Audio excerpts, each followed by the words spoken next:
Rencana menggelar turnamen sepak bola wanita untuk sebagai ajang tes event Asian Games di Palembang nampaknya belum menemui kepastian.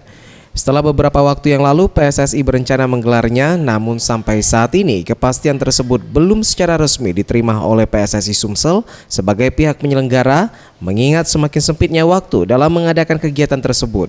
Hal tersebut disampaikan Musni Wijaya, Ketua Asprof PSSI Sumsel. Kunjungan Destinasok, Deputi 1 kesini dipimpin Pak Mudai, menyatakan itu siap dilaksanakan.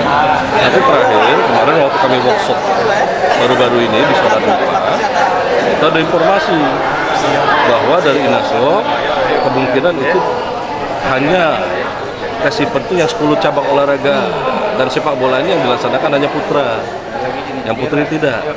Nah itu masalahnya. Jadi sampai sekarang kami juga belum pasti. Sesuai rencana, turnamen ini akan diikuti 16 tim perwakilan dari provinsi di Indonesia dengan format kompetisi penuh yang dibagi menjadi 4 grup, dan pihak PSSI Sumsel telah merenovasi 2 stadion yakni Gelora Jakabaring dan Stadion Bumi Sriwijaya sebagai syarat utama penyelenggaraannya tersebut dan ajang tes event cabur yang akan dimainkan di Sumsel. Tim Liputan Sriwijaya TV.